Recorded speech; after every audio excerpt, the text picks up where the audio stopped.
All right. So good evening, everyone, and welcome to this session. And this is the first session for this particular new batch. So I welcome you all. Thank you for your time. So we will begin with critical reasoning. Okay. Now, let me understand from you. आप लोगों से मैं समझना चाहूँगा कि आप I mean, what's your perspective of critical reasoning? Okay, let's say in terms of relevance. Okay, relevance अब किसी भी एग्जाम के लिए किसी भी सब्जेक्ट की दो तरीके से होती है, right? What are the two ways in which we have relevance of any subject? One is in terms of direct questions that are asked and the second is the application. So हम जो भी area करते हैं cover in VRC, so it has two fold implications. One is the direct questions that are asked in the exams and one is the application. So critical reasoning कहाँ stand करता है? Okay, so if we look at critical reasoning, तो critical reasoning को अगर हम देखें तो ये एक्चुअली एक बहुत इंपॉर्टेंट एरिया है पूरे वर्बल का, because as a manager, so let's say आप लोग you aim to get into a good management institute, then you aspire to become a manager in a company to begin with and then rise through the corporate ladder, right?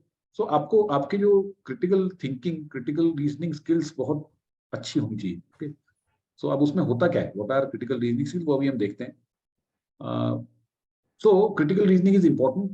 it's a kind of education. Okay, you can't say that it's just a subject which we have to get some expertise of and score good marks in the exam. That is fine, that is a near term objective, लेकिन long term में इसका बहुत implication. Okay, जैसे vocab सीखते हैं तो vocab आपको बहुत आगे लेके जाएगी. Okay, all these areas of English will take you very far, because vocab आपकी अच्छी होगी तो आप काफी ऊपर जाओगे. जो जैसे कम्युनिकेशन स्किल्स होते हैं, तो क्रिटिकल रीजनिंग आपको काफी आगे लेके जाएगा. नाउ क्रिटिकल रीजनिंग के अगर हम देखें कि डायरेक्ट क्वेश्चन जो होते हैं, तो डायरेक्ट क्वेश्चन कैट में नहीं आते हैं. okay? तो कैट में नहीं आते हैं, लेकिन इसके XLRI जो जैट होता है उसमें एनमैट और स्नैप, ये तीन एग्जाम्स होती हैं. देखो, हम जब बात करते हैं किसी भी MBA एंट्रेंस एग्जाम की, तो हम 5 एग्जाम की बात करते हैं. ओके, एक चीज आप ऑलवेज ध्यान रखना, बहुत सारे लोग एक गलती करते हैं. ओके, वो गलती क्या करते हैं मैं बताता हूँ. वो ये गलती करते हैं कि they are mostly CAT focused. There is nothing wrong. Okay, you have to be CAT focused, you have to aim at the top 4 IIMs, no doubt, but one has to keep all the cards open. Okay, जब अगर आप लोग में से कोई अगर investment में है या कुछ भी, अगर ट्रेडिंग वेडिंग करते हो, कुछ करते हो, देखो ये कहा जाता है कि don't put all your eggs in one basket, you have to spread your risk.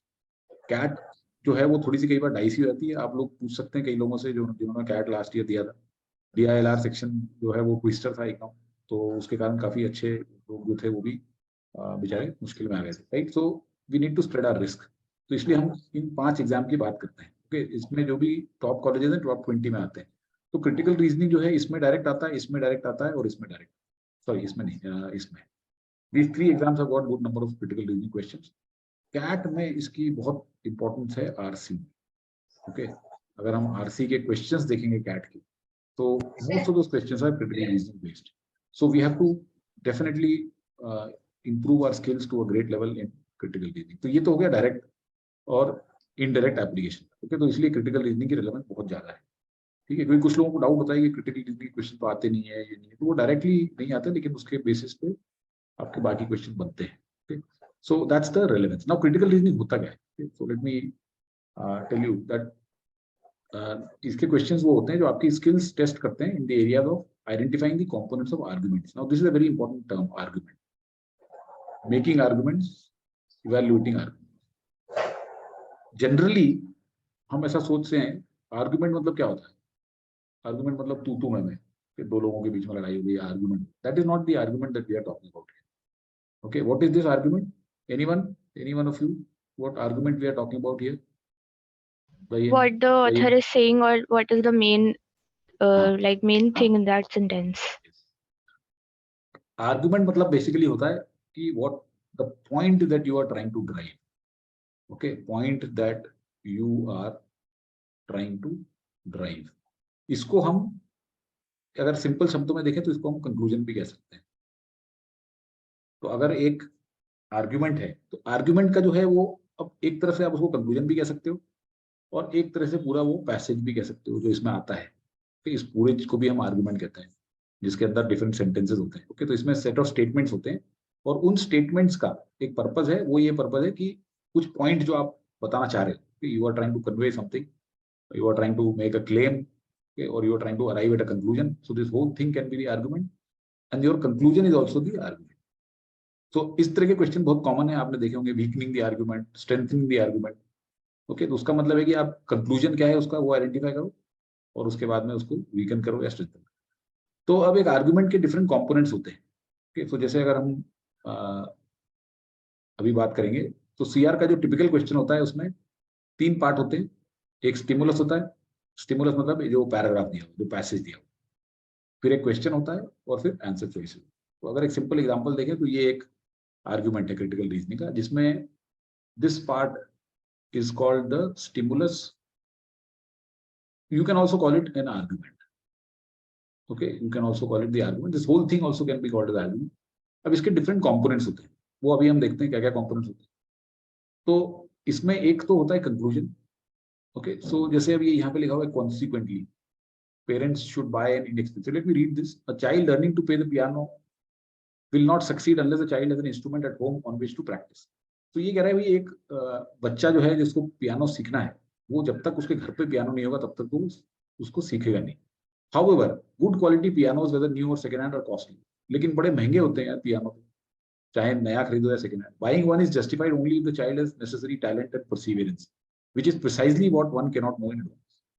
तो अब यार एक पेरेंट है, वो उसका बच्चा कह रहा है मुझे सीखना है, मुझे तो पियानो ला के दो।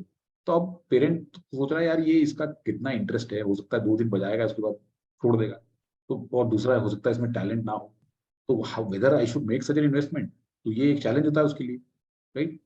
Consequently now this tells you that इसके बाद जो आ रहा है वो उसका कंक्लूजन है। Parents should buy an inexpensive second-hand instrument at first and upgrade it if and when the child's ability and inclination are good. तो इसमें सिंपल कंक्लूजन पे अराइव कर रहा है कि इसलिए करना क्या चाहिए पेरेंट्स को कि एक छोटा सस्ता था सेकेंड हैंड इंस्ट्रूमेंट खरीद ले, और अगर बच्चा उसमें कुछ टैलेंट दिखाता है और अगर उसमें आगे बढ़ने की कुछ इच्छा है तो उसको अपग्रेड कर लो, राइट। तो ये जो पार्ट है आर्गुमेंट का, इसको कहा जाता है कंक्लूजन। और जिस बेसिस पे उसने कहा, तो ये सारे जो हैं पॉइंट्स, इनको क्या कहते हैं? प्रेमिसेस। ओके, प्रेमिसेस और एविडेंस।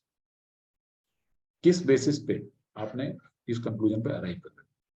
तो एक आर्गुमेंट जो होता है उसके अंदर कंक्लूजन होता है और उसके अंदर प्रेमिसेस होता है। ओके, उसके बाद में क्वेश्चन है और उसके बाद में ऑप्शन है। तो अभी इसको नहीं करेंगे हम, इसको बाद में देखेंगे। तो this is how critical reasoning question typically looks like. Okay, any thought, doubt, point? अभी यहाँ तक देखो, आप लोग इसमें ना अपने आप को feel free to unmute or ask questions, raise your doubts. You can even type if you want in the chat box, whatever you want. Okay, but please try to make it interactive. It will always lead to good learning.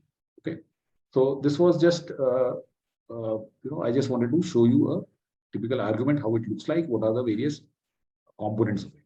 Okay, so हमारी जो skill critical reasoning में है वो कैसे develop होगी या कैसे क्या करना है हमें? We have to be able to identify conclusions and we have to be able to identify the premises. So this is the skill that we need to develop, right? तो आगे चलते हैं अब इसमें हम। सर हाँ बोलिए। सर, ऐसा हो सकता है कि पहले कई कंक्लूजन दे रखा हो फिर उसको एक्सप्लेन कराओ? वेरी गुड क्वेश्चन, मैं इसी के ऊपर आ रहा था। Great question. तो क्वेश्चन अराइजेस कि एक अगर एक आर्गुमेंट है तो इज देयर एनी ऑर्डर, क्या एक ऑर्डर है ऑफ प्रेमिस एंड कंक्लूजन? यही पूछ रहे हो ना आप? हाँ सर। तो सपोज करो there are 3 sentences there, sentence 1, sentence 2, sentence 3. Now is it that premise 1, premise 2 will lead to conclusion? Will the argument be structured like this, or it could be that the first statement itself is given as conclusion and the second and third statements are premises? तो इसका answer बिल्कुल yes है। Your argument can be arranged in different ways. There is no necessity that the conclusion will always come in the end. It can come anywhere. It has to be rephrased. जैसे ये particular argument है, अगर मैं इसको rephrase करूं, okay, so I will say that parents should buy N inexpensive second-hand instrument at first and upgrade that, or I can say that parents should look at, or parents who are looking at buying a piano for their children should buy an inexpensive second-hand instrument at first and then upgrade it if and when the child's ability and inclination are proven. This is because it is not known in advance that a child has necessary talent and perseverance. तो आपने पहले conclusion दे दिया और उसके बाद में आपने premise दे दिया, तो वो भी कर सकते हैं. So ये जरूरी नहीं है कि एंड में ही कंक्लूजन आएगा. Okay, so that's a very important point. You could even have an argument like this where P1 first comes, then you have a conclusion, and then you have a P2 or P3, P4, whatever. Okay, so there is no order in which the conclusion arrives. Okay, so I hope that answers the question. Yes, sir. Great. So Great. then we have to focus on the conclusion only, and keeping that in mind, we have to answer the question. You have to identify what is the premise and what is the conclusion. Okay, so we will do good many number of questions अभी थोड़ी देर में, जहाँ पे आपको सिर्फ और सिर्फ identify करना है कि इस आर्गुमेंट में प्रेमिस क्या है और कंक्लूजन क्या है. जब आपकी उसमें स्किल जब आपकी आ जाएगी ना, you will be able to clearly distinguish that this is the conclusion and this is the premise. Then you will be able to solve these questions with greater accuracy. Okay, तो हमारा अभी वो हम करेंगे practice. So this is the first thing. Now second thing is that is there any conclusion or premise indicator? Okay, are there any indicators? मतलब sentence में are there any premise or conclusion indicators?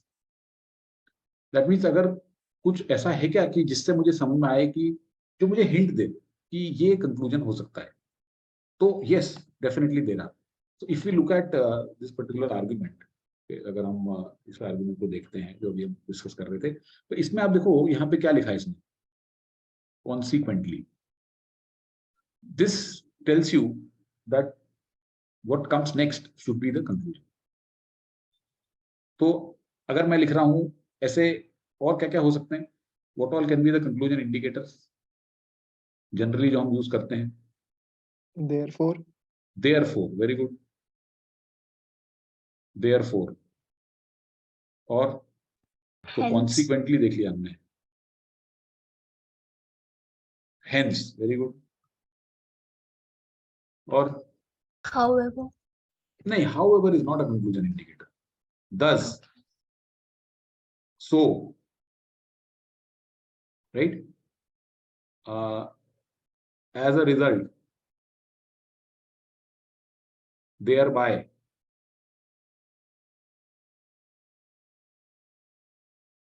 so these are some of the conclusion indicators. और भी हो सकते हैं, but these are some of the common conclusion indicators. But one thing I'll tell you, as a you should keep in mind that don't blindly mark a statement as conclusion just because it is preceded by a conclusion indicator. Yes, in 99% of the cases this will hold good. देखो, verbal जब हम करते हैं तो मैं आपको एक बार बता दूं कि वर्बल में 100% किसी भी एरिया में आप रूल नहीं बना सकते हो, because this is language. Okay, so don't take anything that is told you as a 100% rule. कि कोई आपको कहेगा अभी हम जब पैराजम्बल्स करेंगे तो okay, we will say that you can't generally we can't start a paragraph with but, okay, or however, or these are contrast markers. So we generally don't start paragraphs with these, but you will find situation where लोगों ने paragraph start किए हैं उससे. हम कहते हैं कि pronoun से सेंटेंस शुरू नहीं हो सकता, और introductory statement, okay, the first statement that is there in a paragraph should not start with a pronoun. Yes, 99% agreed. But the point is we should be always mindful कि जो यहाँ पे 1% है ना, उसको भी हमें एलिमिनेट करना है. Okay, so इसलिए आंख बंद करके नहीं करना है कुछ भी. We have to be mindful, yet we have to be we should know generally कितना. ठीक है, तो consequently वगैरह ये सब चीजें लगी हुई हैं 10 therefore, तो ये more often than not you will say that ये conclusion. उसी तरह से premise indicators भी हो सकते हैं. तो premise indicators क्या होते हैं? What are the premise indicators? Because you are giving the reason, right? Since, as, due to this, or on account of, right? So these are some of the premise indicators that tell you that ये reasoning ली गई, ये reasoning ली गई और इसके कारण ये result या ये conclusion पे आ रहा है. तो you can try to sometimes use these. आपको ये sentence में मिल सकते हैं, लेकिन हो सकता है कि sentence में आपको conclusion indicator या premise indicator ना मिले. Okay, it can happen. Okay, generally मिलेगा, लेकिन कई बार नहीं भी मिलेगा. तो don't try to just don't get confused कि ये क्या है. Okay, आपको सपोज करो नाउ कि एक मैं आपको आर्गुमेंट दिया जिसमें मैंने आपको एक सेंटेंस दे दिया. तो there is one sentence 1 and there is sentence 2. Now there is no conclusion indicator here and there is no premise indicator there. Suppose करो यहाँ लिखा हुआ है the roads got wet, it rained last night, right? तो अब इसमें आपको suppose करो ऐसे, ये तो बहुत सिंपल सेंटेंसेस है, बट सपोज ऐसा कुछ है जब आप कंफ्यूज हो रहे हो. ओके, तो आपको पता लगाना है कि अब कंक्लूजन कौन सा है और प्रेमिस कौन सा है. तो आप क्या करोगे, आप एक सेंटेंस के आगे देयरफॉर लगा दो, दूसरे के आगे बिकॉज लगा लो और चेक करो कि कौन सा मेक सेंस. तो does it make sense because the roads got wet therefore it rained last night? Does it make sense? और because it rained last night therefore the roads got wet? What makes sense? Second one, obviously, right? Yes, Because it rained last night therefore the roads got wet. So now it makes sense that okay, this is the premise and this is the conclusion. उल्टा नहीं हो सकता. तो जहां पे आपको confusion हो वहां पे आप चेक करके देखो इस तरह से हाइपोथेटिकल बिकॉज या देयरफॉर लगा के, तो आपको समझ में आ जाएगा कि कौन सा हमारा प्रेमिस है और कौन सा conclusion. Okay, so that's how we do it. Okay, so I hope ये प्रेमिस और conclusion business is clear to everyone. Any doubt? ठीक है, great. So let's now move forward to look at इसको मैं बाद में दूंगा. Let's look at some an exercise where we need to identify premise and conclusions. Okay, so let's take statements. So let me ask you, simple statement है, एक छोटा सा sentence है. Given that the price of steel is rising, we will no longer be able to offer discounts on our car parts. Now here, which is the premise and which is the conclusion? तो first वाला premise, second वाला conclusion. First वाला premise and second वाला, this is the conclusion. Everybody agrees or anyone has a different view? हाँ sir, सही है ना? हाँ सही है, सही है, बिल्कुल सही है. कि given that means because the price of steel is rising, we will no longer be able to offer discounts on our car parts. So this we will no longer be able to offer discounts on our car parts. ठीक है, simple. Great. Let's look at the second sentence. The political situation in Somalia is unstable owing to the ability of individual warlords to maintain powerful armed forces. Which is the conclusion? Which is the reasoning or premise? First वाला conclusion है और second वाला reason. Very good. The political situation in Somalia is unstable. This is the conclusion. Conclusion. है ना? And owing to the ability of individual warlords to maintain powerful armed forces, this is the premise. ये reason है जिसके कारण ये result. ठीक है? Great. Let's look at the third one. Since we need to have many different interests to sustain us, the scientists' belief must be incorrect. What is the premise? What is the conclusion? तो first वाला premise, Premise. First वाला premise है, second वाला conclusion. Very good. Excellent. First वाला premise है, second वाला conclusion है. कि since we need to have, since अब इसमें मार्कर भी मिल गया, right? Premise मार्कर मिल गया, तो वो मार्कर से हम आइडेंटिफाई कर सकते हैं. And then we have the scientists' belief must be incorrect. So this must be type की जो statements होते हैं, ये भी आप कह सकते हो कि these are the concluding statements. Okay, great. So as indicated by the newly released data, we should push forward with our efforts to recolonize the forest with snowy tree crickets. पहले वाला premise है, second वाला conclusion. Very good. Excellent. As indicated by newly released data, this is the premise. ये data बता रहा है आपको कि हमें क्या करना चाहिए. We should push forward with our efforts to recolonize the forest with snowy tree crickets. Great.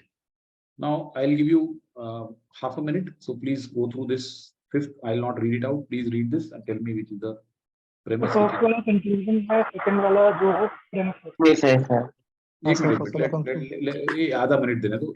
Let people read it and do it. ठीक है Okay. So please hold your horses. 30 seconds. Let me give 30 seconds to everyone.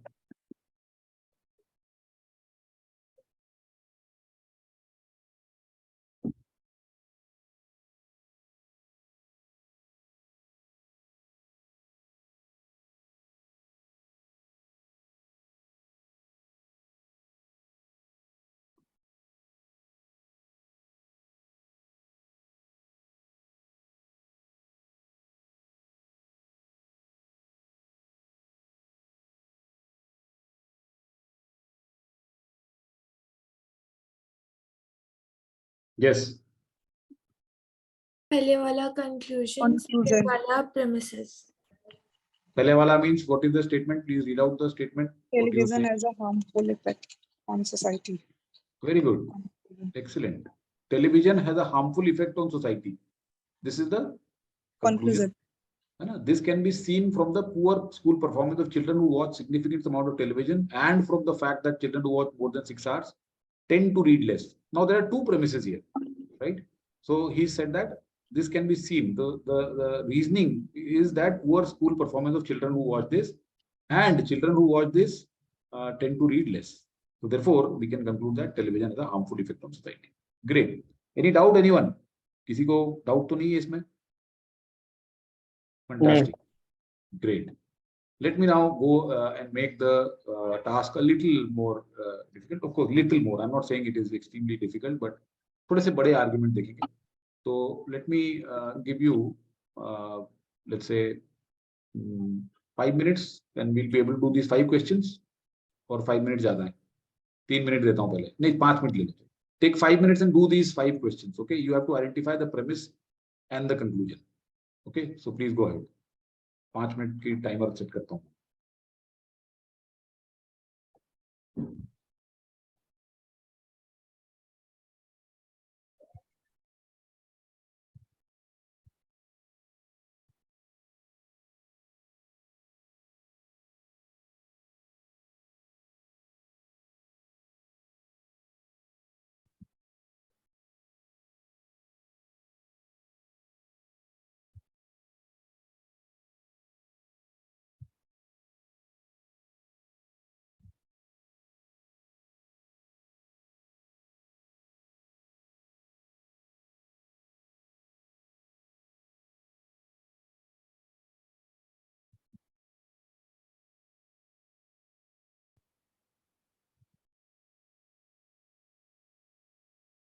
Sir conclusion एक रहता है, premises 2-3 ले सकते हैं ना sir? या फिर Yes, yes, conclusion एक रहता है.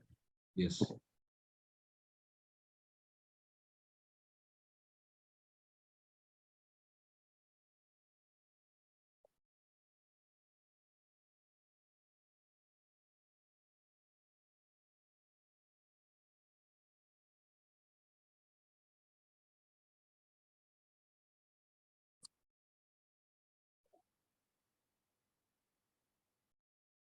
The rapid diminishment of the rapid diminishment of the ecosystem of the environment threatens the entire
So we are nearing the end of time. हो गया सब लोगों का? Yes, sir. Yes, sir. Yes, sir. Great. So let me pick up one by one. Chalo, ab, okay, so whoever wants to answer the sixth one, please raise your hand. Okay. Sixth, बताइए. Who wants to answer? Please raise your hand. Sixth में क्या premise है, क्या conclusion है? So yes, Manav, go ahead. So consequently से लेकर curtailed तक conclusion and rest is premise. Okay, very good. Yes, Ishika, same. Yes, sir. Same. Okay, great. So consequently, we must take immediate steps to convince the Brazilian government that planned development projects need to be curtailed. This is the conclusion. Okay. और उसके पीछे reasoning क्या दी गई है कि rapid diminishment of ecosystem of Amazon threatens the entire planet. तो जैसे जैसे Amazon का ecosystem कम होता जा रहा है तो planet को threat है. Okay. और ये जो development projects हैं ये they'll greatly accelerate the loss of currently protected land. Therefore, हमें immediately Brazil government को बोलना है कि आप अपने projects को रोक दीजिए. Right? So this becomes the conclusion. I hope everybody got it. किसी को डाउट तो नहीं है? All right, great. Just a second. Yes, Sanjay. अच्छा वो 7th वाले आंसर करने के लिए हाथ उठाया मैंने बोला हाँ कुछ बोलो आप बोलो. हाँ वो है. 7th वाले में since से लेके लास्ट तक वो कंक्लूजन है since this why मेरा का एक्सपर्ट और बाकी का पूरा प्रीमिस. नहीं नहीं एक मिनट. आप क्या बोल रहे हो? ये पूरा कंक्लूजन है. 7th का. अच्छा okay. Yes Vatsal. From we should trust their judgment. We should trust their judgment. यहाँ से. हाँ. Okay, Ishika. Sir, I think wine is made up by crushing grapes से लेके grape skins तक conclusion है. Okay. Yes, Sabi. So we should trust their judgment. Okay. Till Shweta? wine, unfiltered wine. Sir, Yes, wine is made से लेके makers are experts तक premises, then the rest of it is conclusion. Okay. So yes, देखो ये जो लिखा हुआ ना statement, we should trust their judgment and not shy away from unfiltered wine. This actually is the conclusion. Okay, सिर्फ ये conclusion. अब क्यों बोल रहा है ऐसा? नहीं सर मैंने यहाँ पे वो जो फुल स्टॉप था ना फुल स्टॉप तो सोचा यहाँ से सेंटेंस है इसलिए कॉमा से कंसीडर नहीं किया. अच्छा नहीं नहीं नहीं ये जो ना since these wine makers are experts ये रीजन है. ये रीजन है. तो अब देखो इसमें ये क्या बोल रहा है, wine is made by crushing grapes and eventually separating juice from grape skins. तो ग्रेप्स को क्रश किया और उसके जूस को सेपरेट किया। However separated juice contains impurities and many wineries do not filter the juice. Fine. These wineries claim the unfiltered juice ultimately produces a more flavorful and intense wine. और ये जो wine makers experts होते हैं, तो हमें इनका judgement trust करना चाहिए और अपने अनफिल्टर्ड वाइन से दूर नहीं भागना चाहिए। मतलब कि क्या होगा कि कोई सोचता होगा यार ये अनफिल्टर्ड वाइन तो खराब होती है, तो इसको नहीं कंज्यूम करना चाहिए। तो वो कह रहे नहीं, हमें इनका जजमेंट को ट्रस्ट करना चाहिए और we should consume unfiltered wine also because of these many reasons. Okay, इसके अंदर ज्यादा फ्लेवर होता है, blah blah. So this is not okay. So देखो ये wine is made by crushing grapes and eventually separating. This is not the conclusion. Conclusion यहाँ पे ये वाला है। तो I hope जिन्होंने गलत मार्क किया था they have understood. Okay, sir, got it. Great. चलिए 8th में क्या होगा? Phenyl ketonurics. Abhishek had a question. Yes, Abhishek. No, sir, I wanted to answer. You answer the 8th question. Yes, go ahead. So, its conclusion will be, hence, at the moment we are doing as much as possible to protect against this condition. All right. Good. Correct. Hence, at this moment, we are doing as much as possible to protect against this condition. Okay. Anyone else? कोई differing answer or people? Sir, agree I with this have a answer? question. Yes. Sir, जो second line में लिखा है कि and products containing phenylalanine, I'm sorry. No, that's okay. ये okay, इस line के आगे अगर if we add therefore तो ये भी तो conclusion as a conclusion make sense कर रहा है। नहीं, देखो मैं बताता हूँ आपको इस आर्गुमेंट का स्ट्रक्चर कैसा है। पहले तो इसने ये बताया कि फिनाइल कीटोन्यूरिक्स कौन लोग होते हैं, कि जो ये अमीनो एसिड फिनाइलालनीन जो भी है पी, इसको मेटाबोलाइज नहीं कर पाते। नाउ ये जो अब कंडीशन जिसको होती है तो उसके कुछ डेंजर्स होते हैं, right? And therefore products containing this must carry a warning label that states phenylketonurics contains this. तो ये कह रहा है कि क्योंकि इस पर्टिकुलर चीज के डेंजर हैं तो इसके ऊपर एक वार्निंग लेबल होनी चाहिए। ओके, तो ये एक स्टेप है उसका। This is one of the steps in order to warn the people of the dangers associated with it. In addition, all children in developed societies receive a phenylketonuria test at birth. So these are the two things that are being done, okay, in order to alleviate or whatever ये जो issue है इसको mitigate करने के लिए जो भी best हम कर सकते हैं वो ये कर रहे हैं। So hence at the moment we are doing as much as possible. We are saying that these products must contain a warning label and also we should give a test to the children at birth. तो ये दो चीजें हम कर रहे हैं। तो at this moment these two are as much as possible to protect. ये बोल रहे हो, तो इसलिए ये दोनों इसी के अंदर आ गए। But hence at the moment we are doing as much as possible, तो as much as possible इन दो चीजों को ग्रुप करके तो बोला है ना। हाँ, तो ये यही तो उसका किस बेसिस पे ये कह रहा है? See, what is the conclusion? Conclusion is that we are doing as much as possible to protect against this condition. On what basis I am saying that? That I am saying on the basis of two things. One is that products containing this must carry a warning label. This I have already issued a notification. Second is that children in developed societies should get this test. So these two things, if we are doing, then we are doing the best that can be done. इस तरीके से argument. Okay, sir, got it. ठीक है, okay. हाँ. All right. 9th. Yes, Ravi. So this last night's robbery till documents. It's a conclusion and rest premises. Last night 10 यहाँ से। हाँ जी sir. ये बोलो ना, last night's robbery was unsuccessful despite the fact that the thief stole several documents. Yes. Okay. Anyone else? Yes, Vatsal. Same, sir. Same. Documents. ठीक है, correct. तो ये same, ये सही है। Thus, last night's robbery was unsuccessful despite the fact that thief stole several documents. This is the conclusion. And during last night's robbery, thief was unable to open the safe, and there was nothing in those that was as valuable. So these are the premises. So this is the conclusion. Straightforward. So I hope it is clear. All right, let's go to the next one. Yes, Abhishek.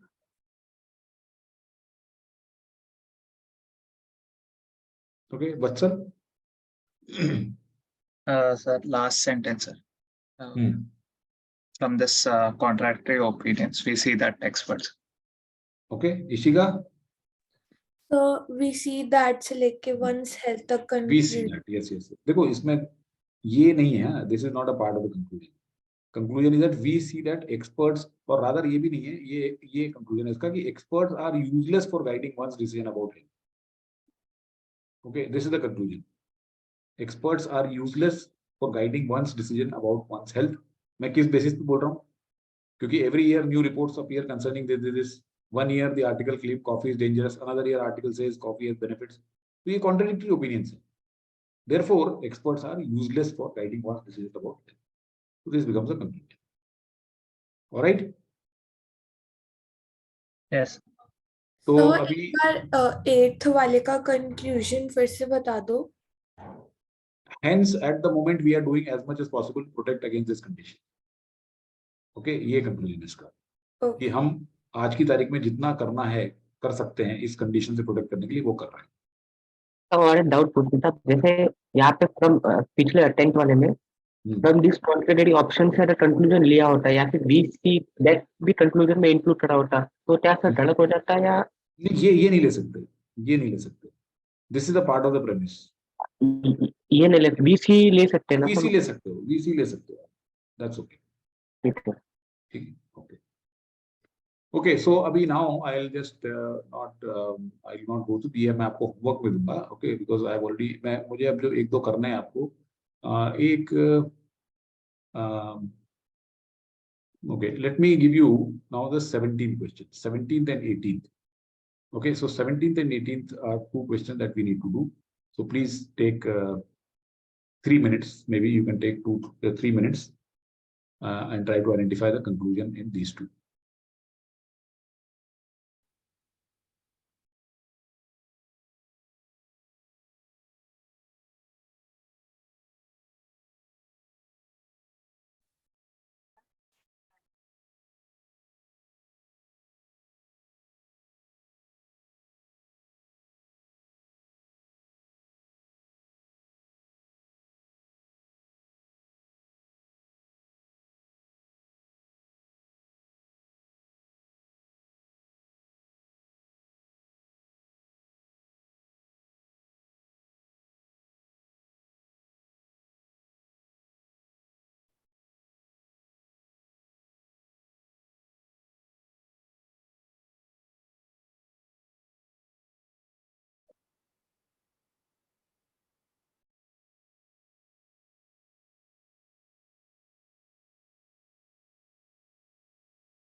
Yes, Vatsal, you had some point? No, sir, just finished. Achha, just okay. Just hang on.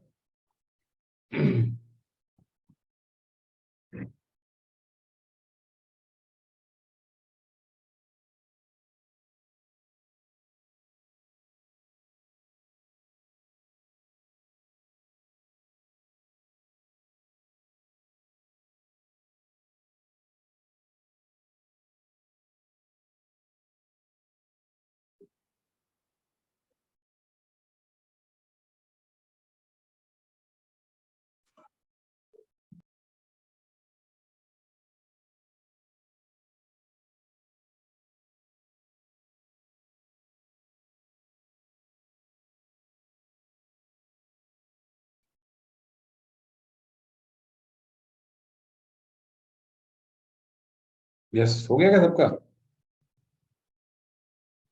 Yes, sir. हाँ sir. Yes, sir. Yes, sir. Okay, does anyone need any more time or done?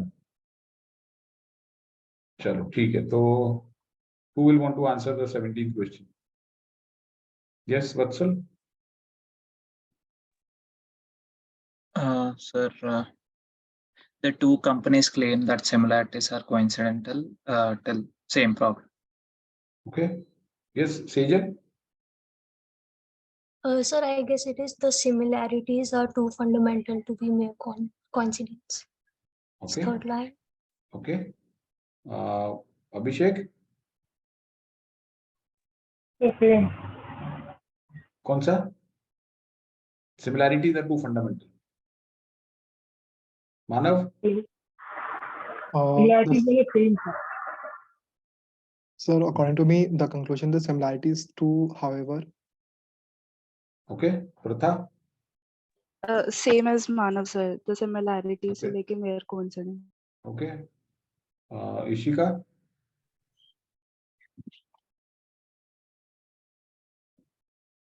चलो ठीक है. Okay, so let me tell you here the answer is basically ये. Similarities are too fundamental to be a mere coincidence, however. So let's understand what this argument says. कि ये जो एक OCF company है, इसने एक यूनिक न्यू प्रोडक्ट अनाउंस किया, launch किया, adjustable computer workstation. So that's a statement कि जस्ट इंफॉर्मेशन दी है उसने आपको. 3 days later, Ergotech unveiled an almost identical product. 3 दिन बाद दूसरी कंपनी आ गई, उसने भी exactly same product लेके आए. The two companies claim that similarities are coincidental and occurred because designers independently reached the same solution to the same problem. तो दोनों कंपनियां कह रही हैं कि ये similarities जो है ये coincidental है, और इसलिए हुआ क्योंकि दोनों ने सेम प्रॉब्लम को एड्रेस करने की कोशिश की डिजाइनर्स ने, और independently they reached the same solution. So this is their claim. Okay, this is the company's claim. This is not what the author is. अब ऑथर कंक्लूजन क्या निकाल रहा है? Similarities are too fundamental to be mere coincidence, however. Author कह रहा है भाई ये सिमिलैरिटीज है ना, ये बहुत फंडामेंटल है, कोइंसिडेंस, ये कोइंसिडेंस नहीं हो सकती. ये जो स्टेटमेंट है, author is trying to convey to you that these similarities are not coincidence. मतलब कुछ ना कुछ गड़बड़ है. The two products not only look alike but they also work alike. ये तो एक जैसे काम भी करते हैं. Both are oddly shaped, identically placed. They both allow same type of adjustments, same type of optional enhancements. These are all these are the reasons why he's saying that these are too fundamental to be mere coincidence. Okay, so therefore your conclusion is that कि ये जो similarities हैं इनकी, ये fundamental, इतनी ज्यादा fundamental हैं कि ये coincidence नहीं हो सकता. Okay, तो इसलिए ये कंपनी जो claim कर रही है कि ये similarities coincidence, वो गलत claim कर रही है.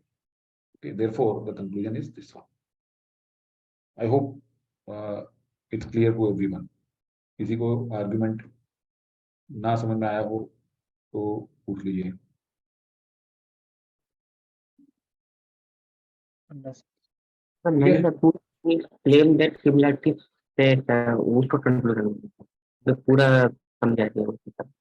क्या चीज? ये देखो, वो ये कह रहा है, वो कह रहा है कि भाई दो कंपनियां आई, ठीक है, एक ने एक प्रोडक्ट निकाला, दूसरे ने दूसरा निकाला, दोनों प्रोडक्ट सेम थे, ऑलमोस्ट आइडेंटिकल थे. तो कंपनियों से पूछा गया कि यार ये कैसे हो गया, तो उन्होंने कहा देखो यार हमारे डिजाइनर अलग अलग काम कर रहे थे सेम प्रॉब्लम पे, तो वो दोनों ने एक जैसे बना दिए. लेकिन ऑथर क्या कह रहा है भाई, ये जो बोल रहे हैं ना कि सिमिलैरिटी, ये जो कोइंसिडेंटल नहीं है, ये मतलब इसमें कुछ और ही इशू है. क्यों ऐसा बोल रहा हूँ? क्योंकि ये इसने फिर उसके बाद में ये रीजन बताया ये सब. तो इसलिए इतनी सारी चीजें जो है ये नहीं हो सकती. ये मतलब इन्होंने इनकी कोई मिली भगत है, वो ये बोलने की कोशिश कर. Okay, there is something more than whatever they are claiming. ठीक है, चलो. तो let's look at now the last one. इसका क्या आंसर है? Who will tell me? Okay Vatsal, what is the answer as per you? It is usually assumed that only most highly evolved species. कौन सा? First sentence, but it is. But it is usually assumed that. Okay. Okay. Yes, Sejal. Last line, thus plankton cause the surface of the earth to be cooler. This one. Okay. और मेरा भी same था plankton cause. हाँ, कौन सा? नीचे last वाला sentence. Last वाला. प्रथा. Sir, I think the conclusion is, however, this characteristic is actually quite common. Okay, very good. Anyone else?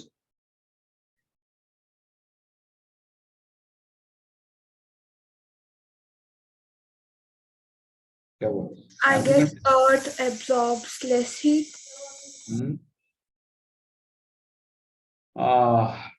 Okay, देखो ये आर्गुमेंट जो है थोड़ा सा टेढ़ा है. This is not that straight forward. तो इसको समझना जरूरी है, then will be only able to arrive at the correct conclusion. This is a little typical argument. So okay, Pratha, so let Pratha explain what is this argument about and why is she saying that this is the conclusion. Sir जो line इसको precede कर रही है वो तो precision है ही evidently, but फिर however the characteristic is actually quite common के बाद जो भी लिखा है वो इसे एक्सप्लेन कर रहा है. तो we can say कि since certain species and of plankton and so on, therefore this characteristic is actually quite common. Okay. So देखो मैं आपको ये आर्गुमेंट समझाता हूँ. तो आर्गुमेंट जब आपको समझ में आएगा तो आपको क्लियरली समझ में आ जाएगा कि क्या कंक्लूजन. क्योंकि इसमें क्या है, इसमें एक जिसको कहते हैं हम red herring. Anyone knows what is the meaning of this? ये एक बहुत फेमस इडियम है, रेड हेरिंग. वो आईपीओ से पहले रेड हेरिंग प्रोस्पेक्टस. हाँ, रेड हेरिंग प्रोस्पेक्टस, वो ठीक बोल रहे हो आप. लेकिन रेड हेरिंग होता क्या है? What is red herring? देखो रेड हेरिंग जो होती है ना, एक फिश होती है. तो क्या होता है कि जैसे तो इसका ओरिजिन ये है कि जंगल में अगर वुल्व्स किसी को चेज कर रहे होते हैं ना, तो वो रेड हेरिंग एक ऐसी फिश होती है जिसमें एक स्मेल होती है, उससे कंफ्यूज कर दिया जाता है वो उसको कि ये जो आप जिसको वो पीछे पड़ा हुआ है वो यहाँ नहीं यहाँ जा रहा है. तो red herring is basically misleading clue. ये टर्म आपको पता होना चाहिए. This means a misleading clue. Okay, जैसे आप डिटेक्टिव स्टोरीज पढ़ेंगे तो उसमें डिटेक्टिव गलत रास्ते पे चले जाता है, तो there are lot of red herrings. So there are some clues that are shown to mislead that particular investigator. Okay, so red herring is a misleading clue. यहाँ पे this thus is the misleading clue. जो मैंने आपको बताया था ना कि thus कई बार लगा के वो conclusion नहीं होता. तो this actually is not the conclusion. Right, now let me explain this argument. ये कह रहा है कि it is well known that many species adapt to their environment, but it is usually assumed that only the most highly evolved species alter their environment in ways that aid their own survival. इस statement का मतलब क्या है कि ये तो हमें पता है कि स्पीशीज अपने आप को एनवायरनमेंट से अडेप्ट कर लेते हैं. सिंपल एग्जांपल देता हूँ, जैसे हम लोग हैं, ठंड आती है तो हम लोग अपने आप को कवर कर लेते हैं, वूलन क्लोथ्स पहन लेते हैं. गर्मी आती है तो हम एसी चला लेते हैं, पंखे चला लेते हैं. तो what we are doing, we are adapting ourself to the environment. Right, जब गर्मी होती है तो हम ज्यादा पानी पीते हैं और अगर ठंड होती है तो हम कम पानी पीते हैं. तो what we are doing is adapting ourself to the environment. तो मोस्ट ऑफ द स्पीशीज ये तो करते हैं, लेकिन it is usually assumed that only the most highly evolved species alter their environment in ways that aid their own survival. लेकिन ये ऐसा हम मानते हैं कि ऐसे स्पीशीज बहुत ही कम हैं और हाईली इवॉल्व हैं जो कि एनवायरनमेंट को ही चेंज कर देते हैं अपने हिसाब से, अपना सर्वाइवल के लिए. मतलब आप सोचो कि किसी को अगर ठंड पसंद नहीं है तो वो ठंड को गर्मी बना देगा, या किसी को गर्मी पसंद नहीं है तो गर्मी को ही ठंड बना देगा. ये सिर्फ हाईली इवॉल्व स्पीशीज करते हैं, ऐसा अज्यूम किया जाता है. However, this characteristic is actually quite common. तो ऑथर क्या कह रहा है, नहीं लेकिन ये तो बहुत कॉमन है. फिर उसको एक्सप्लेन कर रहा है एग्जांपल देके. राइट, तो जैसे प्रथा ने सही बताया कि इसके बाद इस चीज का एग्जांपल दिया हुआ है कि ये कैरेक्टरिस्टिक्स कॉमन कैसे है. दैट मींस कि लोग गलत अज्यूम करते हैं कि हाईली इवॉल्व्ड स्पीशीज ही अपने एनवायरनमेंट को चेंज कर देते हैं. कैसे? Certain species of plankton for example generate a gas that is converted in the atmosphere into particles of sulphate. तो प्लैंकटन जो होता है ना, ये एक समुद्र में सी ऑर्गेनिज्म है, छोटा सा ऑर्गेनिज्म है, बहुत ही कॉमन छोटा सा ऑर्गेनिज्म है. तो ये क्या करता है, गैस जनरेट करता है जो कि एटमॉस्फेयर में पार्टिकल्स ऑफ सल्फेट बन जाती है. और उसके कारण क्या होता है कि वाटर वेपर कंडेंस हो जाते हैं. उसके कारण क्या होता है, क्लाउड बन जाते हैं. और फिर क्लाउड्स बनने के कारण क्या होता है कि sunlight is reflected back, therefore earth absorb less heat.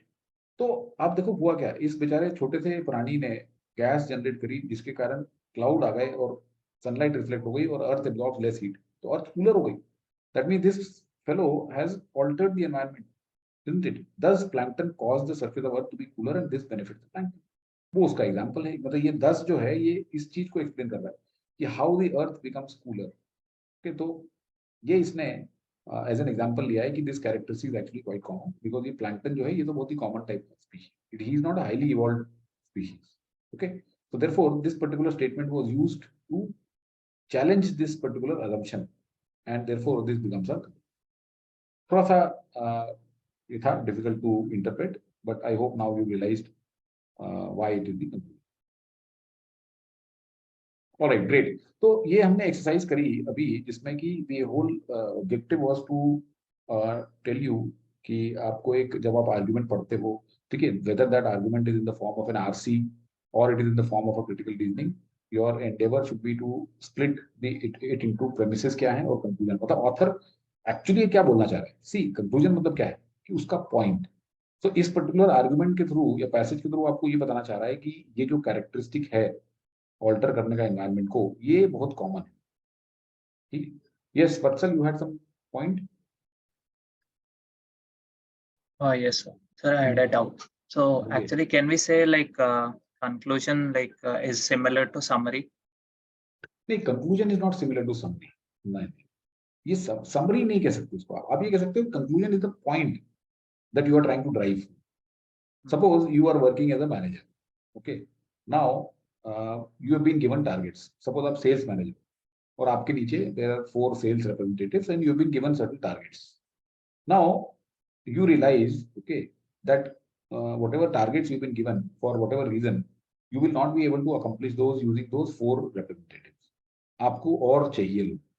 तो अब आप क्या करोगे? आप जाओगे अपने बॉस के पास में, ठीक है. You will have to present your argument. You will have to tell your boss कि बॉस मुझे 4 आदमियों से ये टारगेट अचीव नहीं होगा, मुझे 2 लोग और चाहिए. तो आपका कंक्लूजन क्या है या what is the point that you are trying to drive home, that I need 2 more people. But उसके पीछे आपको पूरी रीजनिंग देनी पड़ेगी कि भाई मेरी इतनी बड़ी टेरिटरी है, इसमें ये नए कस्टमर्स हैं, इतने पुराने कस्टमर्स हैं, ये लोग 4 अगर हैं, ये अगर रोज भी सुबह 4 कॉल्स भी करेंगे तो ये इतने ही लोग कवर कर पाएंगे, पूरी टेरिटरी कवर नहीं होगी. यहाँ से हमें इतना ऑर्डर पहले आ ही रहे हैं, हमारा इतना बिजनेस आ ही रहा है, तो हमें तो नए मार्केट में जाना है. तो ब्ला ब्ला. तो आप अपना पूरा एक आर्गुमेंट तैयार करोगे, बट उसका पॉइंट क्या है? उसका पॉइंट ये है कि भाई मुझे 2 लोग ज्यादा चाहिए, बस. तो योर होल रीजनिंग क्यों आपको 2 लोग वो दे. ओके भाई, आपका काम क्या है? आपके बॉस को कन्विंस करना. तो आज लाइफ में हम बेसिकली क्या है, every day we keep making arguments. Okay, whenever let's say you are trying to convince your parents to allow you to do something, that is also an argument. If let's say a housewife is negotiating with a vegetable vendor, that is also an argument. कि भाई देख, वो पड़ोस वाला जो है वो तो मेरे को इतने रुपए किलो में देता है, तू इतने में दे रहा है, मुझे तो इतने में चाहिए. उसका पॉइंट क्या है? मुझे इतने में चाहिए. तो day in and day out we are making arguments, and your argument का जो सब्सटेंस है, जो मतलब उसकी जो इफेक्टिवनेस है, वो डिपेंड करेगी कि आप रीजनिंग कितनी सॉलिड यूज कर रहे हो. Right. So conclusion can not be equated with summary. Conclusion is basically what you are trying to say, your point you are trying to convey through that particular set of statements. That is your argument. Okay, or that is the conclusion. So argument word को और conclusion word को हम interchangeably use करते हैं. Okay, I hope now it is clear. Yes, thank you. Great. So let's now go to the next question. Okay, अब एक question होता है, ठीक है, एक question आता है लोगों के मन में. यार एक कंक्लूजन हम टर्म यूज कर रहे हैं, एक वर्ड होता है इन्फ्रेंस.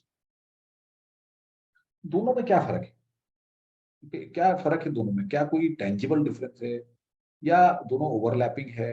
क्या है? So let me understand from you what is your let's say what do you think of this conclusion और इन्फरेंस में क्या कुछ फर्क होता है, नहीं होता है? Anyone would like to throw some light on it? Inference का मतलब जो हमें समझ आया है उसका क्या इन्फर कर रहे हैं. कंक्लूजन मतलब उसकी summary type main summary. Point. देखो, समरी नहीं बोलना. समरी अभी हमने बोला है कि कंक्लूजन और समरी में बहुत फर्क है. तो कंक्लूजन मतलब उससे क्या कंक्लूड कर सकते हैं, मेन पॉइंट क्या है आर्गुमेंट का. ठीक है, ठीक है. और इन्फ्रेंस मतलब उससे हमें क्या समझ आया. नहीं, तो आप जो कंक्लूड कर रहे हो वो भी तो समझ ही आ रहा है आपको. देखो, जरूरी नहीं है कि वो कंक्लूजन उसने एक्सप्लिसिटली लिखा हुआ हो. Okay, now good point. They are point here. Conclusion कई बार आपको जरूरी नहीं कि एक्सप्लिसिटली जो स्टेटमेंट लिखा हुआ है उसी में से. जैसे अभी तक हम जो कर रहे थे जितने भी क्वेश्चन, उसमें कंक्लूजन बहुत क्लियरली लिखा हुआ है वहां पे. ठीक है. कई बार क्या होता है कि वो आपको ऐसा लिख देगा, फिर बोलेगा कि which can be a reasonable conclusion to be drawn from this. ऐसा भी दे सकता है. राइट. चलो ठीक है. Let me hear some other views. Anyone else? Inference leads to conclusion. Inference leads to conclusion. Okay. देखो, मैं आपको अब उसका सिंपल बताता हूँ. देखो, आप अगर अभी जब हम क्वेश्चंस करेंगे, जब आप आरसी के क्वेश्चंस करोगे या सीआर के क्वेश्चंस करोगे, तो ये दोनों बहुत इंटरचेंजेबली यूज होते हैं। Okay, they are used interchangeably many times. Okay, वहां पे आपको what do you conclude of this, what can you infer from this, interchangeably use होता है।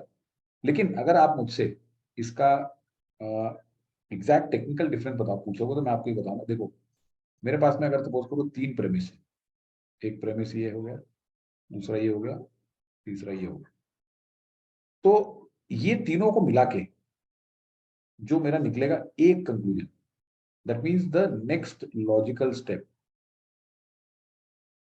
Okay, if I have been given 3 statements, then where do I go from that? Keeping all of these 3 into account, that will be conclusion. तो conclusion में ऐसा नहीं है कि मैं इन दोनों को लेके कंक्लूजन निकाल सकता हूँ। कंक्लूजन निकालने के लिए मुझे तीनों को देखना पड़ेगा, लेकिन इन्फरेंस इन 3 प्रेमाइसेस से मल्टीपल निकल सकती है। हो सकता है इससे कुछ इन्फ्रेंस निकल रही हो, इन्फ्रेंस 1, इससे कुछ निकल रही हो, इससे भी कुछ इन्फ्रेंस निकल रही हो सकता है इन 2 को मिला के कोई इन्फ्रेंस निकल रही हो, इन 2 से निकल रही हो, लेकिन जो तीनों को मिला के इन्फ्रेंस निकलेगी उसको कंक्लूजन।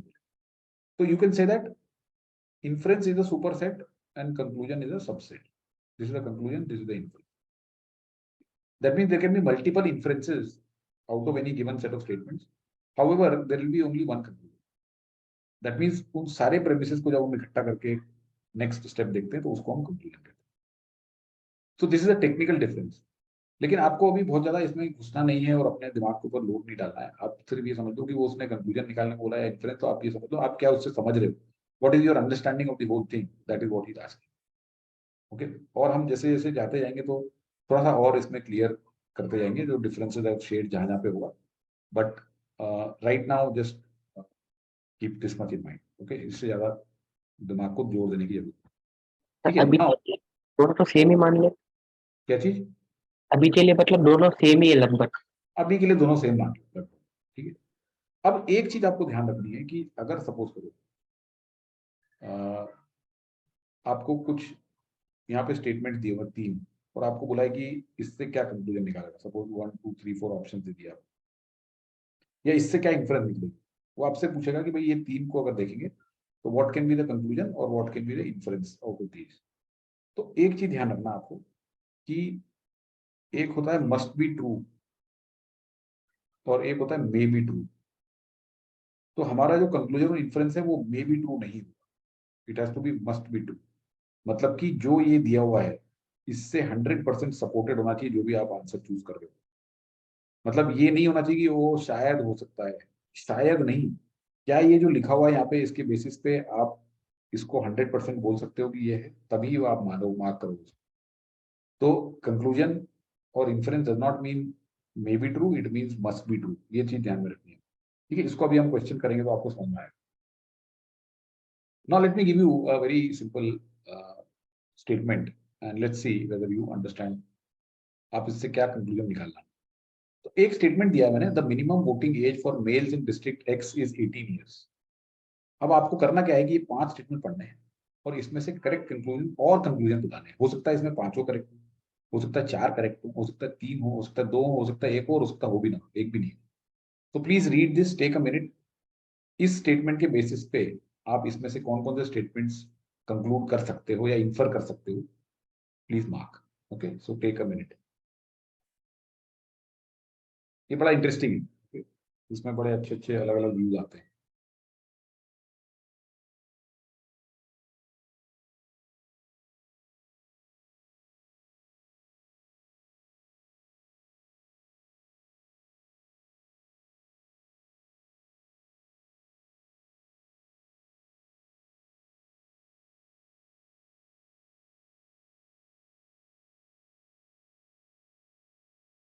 तो एक से ज्यादा भी हो सकते हैं ना? हाँ हाँ, एक से ज्यादा क्या, 5 भी हो सकते हैं कुछ और एक भी हो सकता है एक भी ना हो, कुछ भी हो सकता है।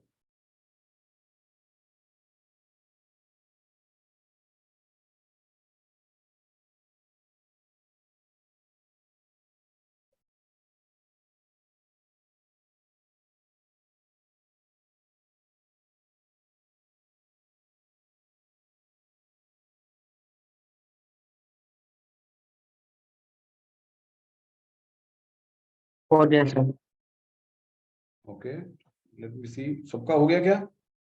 Yes, sir. Yes, sir. Okay great. तो बताइए, कुछ लोगों ने अपने आंसर भेजे हैं 1 और 5, 2 and 5, 1, 2, 5, 5 only. 5 Yes. only. 5 only, okay. Yes, sir, Only 5, sir. only. 5. Hmm? Only 5. Only 5, Only 5. okay. Okay, so let me tell, okay, so let's understand each one. तो बताइए, जो कह रहे हैं कि only 5, तो पहला वाला क्यों नहीं है? सर जो 18 साल का है वो भी तो कर सकता है। अच्छा, ओके। इसमें मेंशन भी नहीं है कि मिनिमम वोटिंग एज 18 है। ओके, अच्छा, इसको अगर मैं ऐसा लिख दूं, every male 18 and above, suppose करो I amend it like this, now will it be correct? Yes, sir. Yes, sir. Yes, No, sir. no, sir. No sir, yes, correct answer is no sir. भाई क्यों? अच्छा बताइए, चलो जो no बोल रहे हैं बताइए क्यों, क्यों गलत होगा? सर और भी तो एलिजिबिलिटीज हो सकती हैं, सिर्फ एज रिस्ट्रिक्शन नहीं हो सकती, तो उसमें वोट की बात करिए। Very good, excellent point. Suppose करो मैं यहाँ पे बोलूं कि the minimum percentage marks required in graduation for admissions to IIMs is 50%. Correct?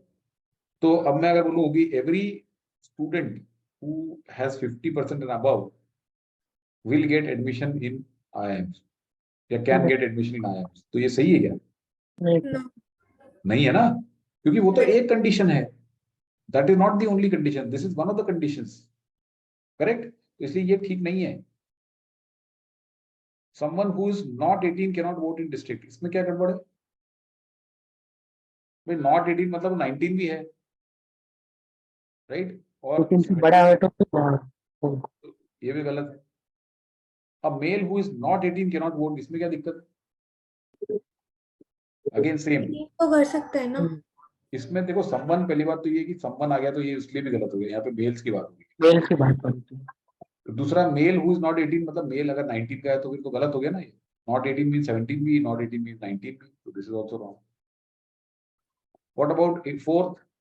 ये मस्ट बी 18 लिखा है सर, मेंशन है कि वो 18 से अबव हो तो भी वोट कर सकते हाँ, मतलब अगर 19 का है तो क्या करेगा बेचारा, तो ये भी गलत हो गया। For a male to eligible he must be at least 18, this is correct, so only correct statement is fifth statement. Excuse me sir. हाँ बोलिए।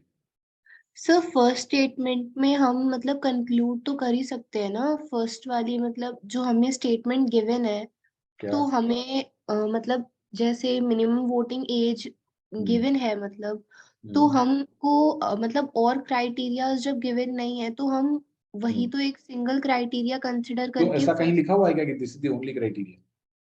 सपोज करो, एक मिनट, सपोज करो कि इस ये जो डिस्ट्रिक्ट एक्स है, ठीक है, इसमें 1000 ऐसे मेल्स हैं ना, हो सकता है उसमें से एक वहां पे एक यूनिवर्सिटी चलती हो जहाँ पे 50 फॉरेन के स्टूडेंट पढ़ते हैं, और उसमें हो सकता है कि इस पर्टिकुलर डिस्ट्रिक्ट में 100 लोग जेल में बैठे हुए, तो उनको थोड़ी अलाउड करेंगे भले ही वो 18 एंड अबव। तो ये एक ही कंडीशन है ये। तो यहाँ पे या तो ऐसा लगा हो कि this is the only condition, तब आप बोल सकते हो कि 18 एंड अबव, राइट? दूसरा यहाँ पे 18 भी नहीं है, अबव 18 लिखा हुआ है, तो इस ये बहुत सारे कारण से ये गलत हो गया है। Do you get it? Actually मैं इसे मतलब उस वे में देख रही थी कि मस्ट बी ट्रू होगा मतलब, तो इस वजह से। नहीं, देखो बात ये है ना कि ये सिर्फ एक क्राइटेरिया दिया हुआ है, तो खाली इसके क्राइटेरिया के बेसिस पे आप नहीं दे सकते, ठीक है? चलो कोई नहीं, तो I hope now it's okay, everybody has got it. Now let me take you to some questions based upon CR types. Now CR जो होता है इसमें किस तरीके के क्वेश्चंस होते हैं? Okay, so drawing the conclusion, drawing the inference, identifying the assumption. You just need to give me 1 minute, huh? Please come at the door, nobody is in the house. Just give me one.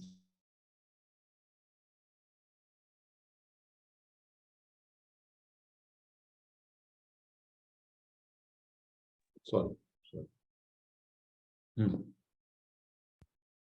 3 पे किसी ने arrow बना दिए, वो भी आप हटा दीजिए ना। ये एरो किसने बना दिया है? मैं एक मिनट रुको, इसको ना बंद कर दो सर। हाँ हाँ रुको।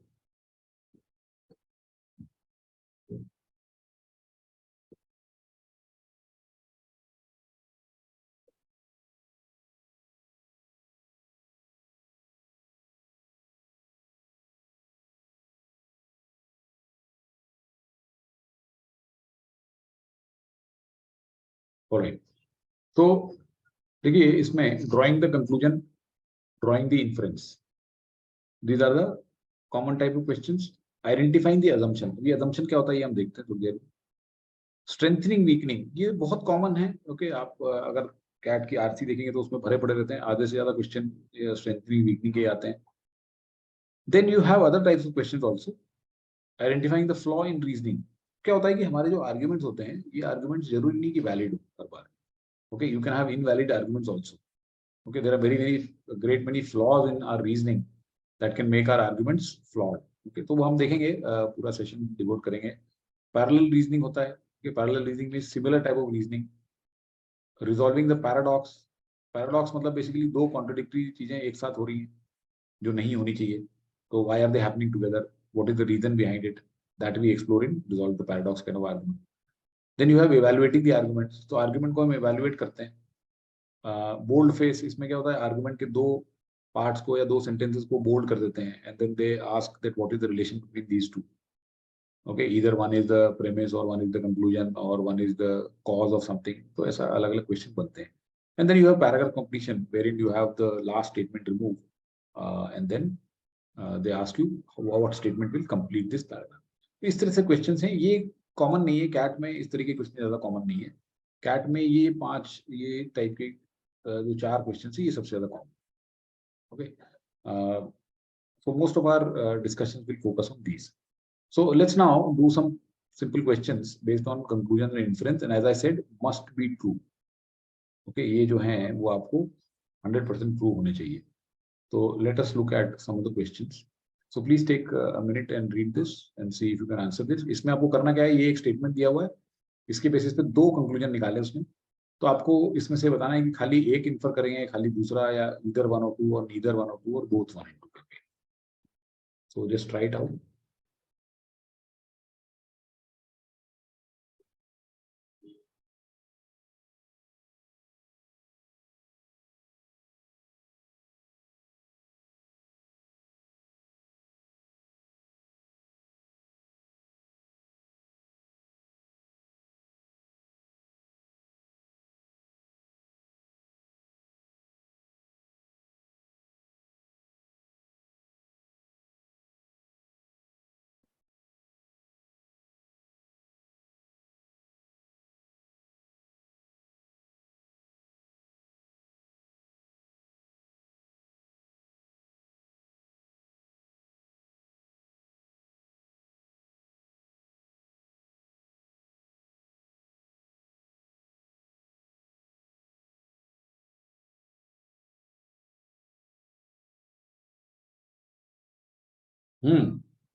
Yes, Only बताइए। second can be inferred. Only 2. Yes, सभी ऑप्शन। B, बॉम्बे। हाँ sir. The D option. The D option, neither 1 nor 2 can be inferred. Neither 1 nor 2. Okay. तो चलो, जो लोग बता रहे हैं neither 1 nor 2, वो बताएं कि B क्यों गलत है। बिकॉज ये रीजन भी हो सकता है कि जो एल्यूमिनियम इंडिया में मिलती है वो कुछ हायर क्वालिटी की हो, मैन्युफैक्चरिंग से रिलेटेड ना हो उसका रीजन। Very good. देखो, अब हमने अभी थोड़ी देर पहले देखा कि कंक्लूजन और इन्फ्रेंस क्वेश्चन क्या होते हैं, मस्ट बी ट्रू, मतलब 100% जो यहाँ लिखा हुआ है उससे हमें इन्फर करना चाहिए। So aluminum manufactured in India is of a much better quality than the aluminum manufactured in other countries of the world. अब कोई भी चीज अगर हम मैन्युफैक्चर करते हैं तो उसके अंदर क्या क्या पैरामीटर्स हो सकते हैं जो कि उसको बेटर बना सकता है, बताइए। उसके इंग्रेडिएंट्स, उसका रॉ मटेरियल, प्रोसेस चाहे कैसी भी हो, अगर रॉ मटेरियल खराब है तो क्या अच्छा बनेगा? या हो सकता है कि रॉ मटेरियल बहुत A1 हो लेकिन प्रोसेस खराब हो तो भी खराब बन सकता है।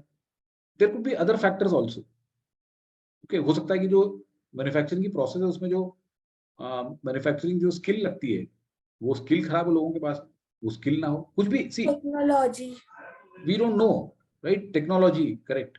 The technology used can be also one of the factors. तो वी कांट से।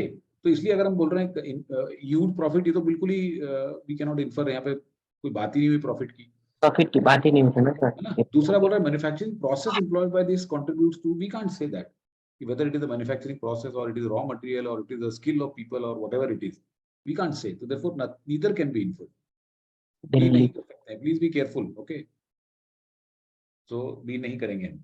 आई hope it is clear. Great sir हाँ बोलो। सर बट प्रोसेस भी तो पार्ट ही है ना बेटर क्वालिटी का। कैसे आपको नहीं, तो आपको ये कैसे पता 100% की उसी कारण हो रहा है?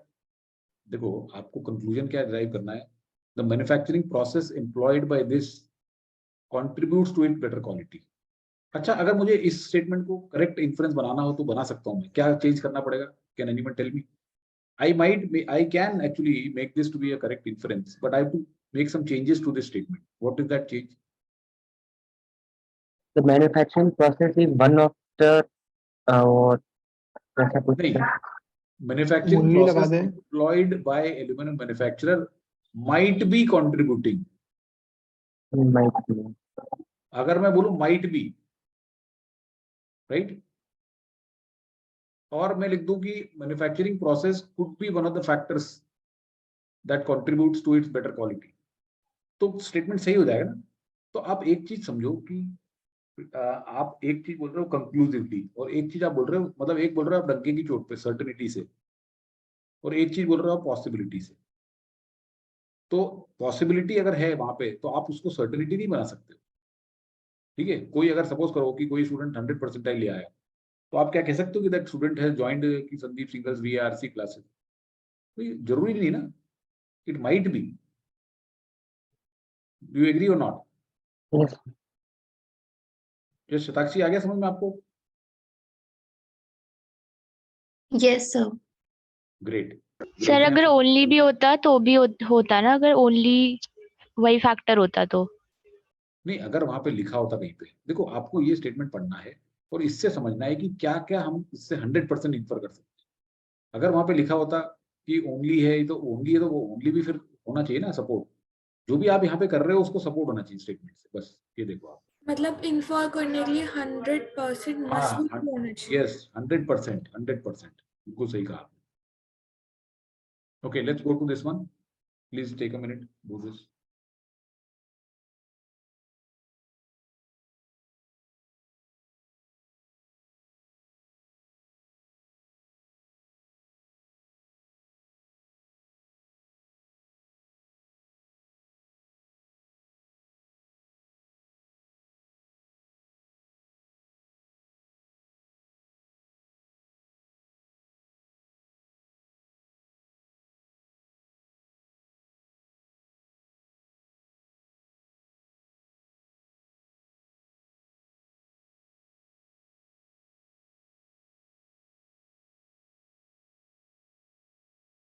और क्या सर? हो गया? Neither one nor second can be inferred. हाँ सर, वही Delhi. Yes sir. D. D, Delhi. D Delhi. Yes. Yes. क्यों? व्हाई?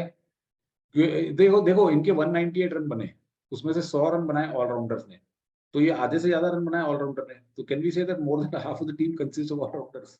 नहीं सर, नहीं कह सकते ना? नहीं कहते। नहीं, क्योंकि वहाँ पे मेंशन नहीं है कि टीम मेंशन नहीं है। हाँ कितने ऑलराउंडर्स थे।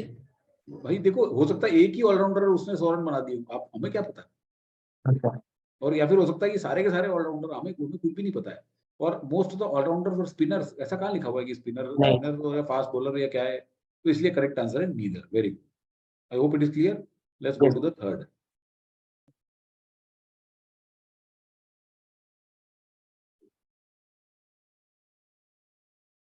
तो वो थर्ड वाले के वो नीचे वाले ऑप्शन नहीं, नीचे में से आपको which of the following can be inferred from the statement, इसमें से एक ही कर सकते हो आप इन्फर कोई भी। सर वो क्या बोल रही है? हाँ, ई सर, ई आया है। अच्छा ई दिख नहीं रहा क्या? नहीं दिख रहा है सर। अच्छा अच्छा, ई आप आंसर बता रहे हो? अरे जरा एक मिनट रुक हाँ। जाओ, आपको करने दो ना, फिर बोलना आंसर। लेट अभी एवरीवन इसलिए पूछा sir. Late everyone do that.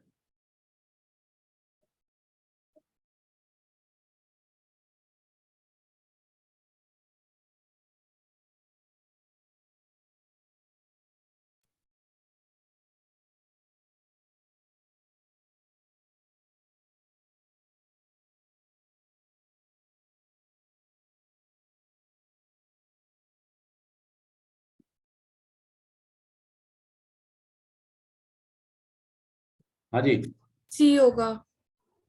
Sir ई आया है। E. सर ई। ये ई होगा। ई सर। ई से कौन सी प्लेस है? ई। हाँ सर ई। ओके देखो सी क्यों बोल रहे हो भाई? Viewers with gold tickets can not sit in front seats. या फ्रंट और बैक का कोई बताया कि गोल्ड वाले आगे बैठते हैं या प्लेटिनम वाले आगे बैठेंगे? ऐसा तो कहीं पे भी नहीं बताया। देखो ये बोल रहा है if viewers with a gold ticket are found sitting in platinum category seats they will be fined. अब हमें नहीं पता कि गोल्ड आगे है कि प्लैटिनम आगे है। ओके, आप उसमें बाहर से इंफॉर्मेशन नहीं लेके आ सकते कि आप कहीं गए हो पीवीआर में और वहां पे गोल्ड आगे है या प्लेटिनम आगे है तो आपने वो लगा दिया, वो नहीं बोल सकते हो आप। ठीक है, 100% यहाँ पे से सपोर्टेड होना चाहिए। अब बोल रहा है देयर आर ओनली 2 कैटेगरीज, जरूरी थोड़ी है, हो सकता है सिल्वर कैटेगरी भी हो, we don't know. Gold and platinum cost the same, we can't say that. Viewers with gold can not sit in front seats, again we can't say that platinum is front. देखो हो सकता है कि अगर ये कोई टेनिस मैच हो रहा है तो टेनिस मैच में तो आगे की जो कैटेगरी होती है वो ज्यादा प्रीमियम होती है कि लोगों को आगे से देखना है। लेकिन अगर पिक्चर देख रहे हो तो पिक्चर में तो आगे की कैटेगरी पुअर होती है ना, बल्कि आपको पीछे से देखने पे ज्यादा पैसे देने पड़ते हैं। डू यू एग्री और नॉट? Yes sir. तो इसलिए वी कांट से कि गोल्ड और प्लैटिनम ये कौन सा टिकट है। अच्छा सिनेमा हॉल लिखा हुआ, सॉरी। ठीक है तो कोई बात नहीं, चलो। But anyway we can't say that gold आगे प्लैटिनम आगे, तो इसलिए छोड़। Viewers with platinum can sit, नहीं ये भी नहीं कह सकते। यहाँ तो सिर्फ बात हो रही है गोल्ड अगर वाले मिले प्लैटिनम में तो उनको फाइन लगा दिया जाएगा, तो इसलिए ई आंसर करेक्ट है। इंस्पेक्शन आर कैरिड आउट, तभी तो उन्हें पता चलेगा कि कौन गोल्ड वाला प्लैटिनम में तो नहीं बैठा, तो इसलिए ई करेक्ट है। ठीक है सर सर अगर डी वाला तो ऐसा दिया होता है कि viewers with platinum tickets can not seat, तब क्या कहते हैं इसमें हम लोग? तो भी नहीं कह सकते। नहीं कह सकते तो भी। देखो ये अगर लिखा होता है viewers with gold tickets can not sit in platinum तो सही हो, समझ गए? ओके हाँ लेकिन सर। भाई हो सकता है कि प्लैटिनम वाला जो महंगा हो तो महंगा लेके सस्ते में बैठ सकते हो आप, लेकिन सस्ता लेके महंगे में नहीं बैठ सकते, है ना? ठीक है, alright, let's go to the next one.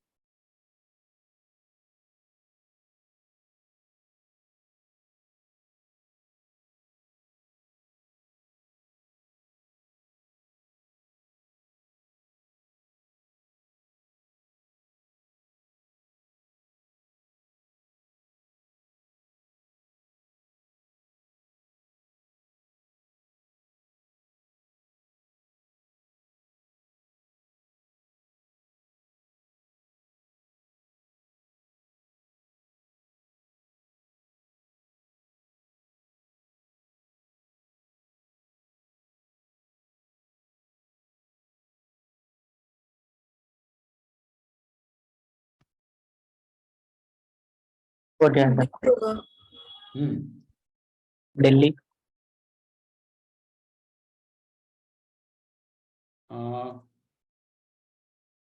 Delhi क्यों? East coast of the country is prone to natural disasters in the form of thunderstorms and cyclones. मतलब यहाँ पे नेचुरल डिजास्टर जो आते हैं वो कौन से आते हैं? थंडरस्टॉर्म्स और cyclones which occur for a couple of weeks during the hot season. For most part of the year the weather is dry and winds are mild along the coast. inference, hot season lasts for only 2 weeks on the east coast of the country. ये तो नहीं कह सकते हम, definitely नहीं कह सकते हम. ओके, 2 वीक्स होते हैं ये थंडरस्टॉर्म और साइक्लोन, बट इसका मतलब ये नहीं कि हॉट सीजन 2 वीक्स होता है. For most part of the year the east coast is safe from disaster. तो ये तो बोल रहा है ना, देखिए, for most part of the year weather is dry and winds are mild, so that means disaster नहीं है, क्योंकि इसमें और कोई डिजास्टर नहीं होते. देखो, हो सकता है आप लोग किसी ने सोचा कि डिजास्टर में तो अर्थक्वेक भी आता है, डिजास्टर में तो और कुछ भी आता है, लेकिन यहाँ पे इसने कहा है ना कि prone to natural disasters in the form of thunderstorms and cyclones, और ये सिर्फ 2 हफ्ते में होते हैं. Therefore, we can definitely infer that for most part of the year the East Coast is safe from disaster. इसलिए इसमें सेकंड करेक्ट, तो बी करेक्ट हो गया इसमें answer. Okay, I hope it is clear. Great, let me go to the next one. Yes,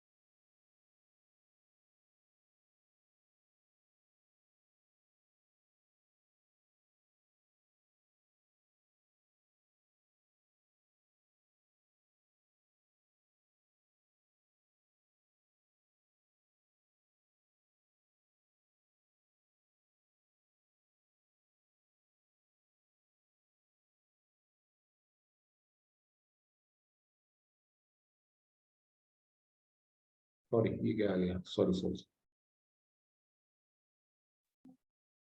yes, ये fifth हो गया. सब 10th वाला 3 पे था, तो 10th वाला 10th कर रहे थे क्या? Yes sir. Yes, sir. 10th. सारे लोग 10th कर रहे हैं. सर 10th कर लो, कोई बात नहीं. 10th बता दो, 10th कर लो, कोई बात नहीं.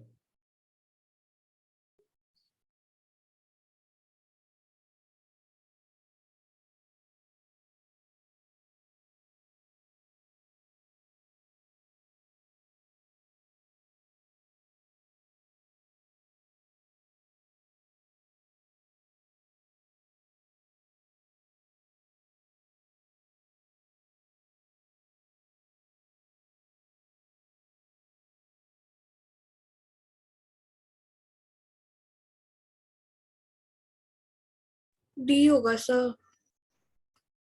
1 मिनट, सबका हो गया भाई? सर ई लग रहा है. क्या लग रहा है? ई. ई. हाँ सर, मुझे ई. Yes sir. मुझे तो बी लग रहा है. ओके, तो इसको समझते हैं. देखो, इसमें कुछ कंफ्यूजन हो रहा है, कुछ लोग डी लगा रहे हैं, कुछ लोग ई लगा रहे हैं. तो let us understand this argument. So this argument says scientists have discovered that manganese containing element Z is stronger and more flexible than ordinary manganese because element Z reduces the problem of small breakages.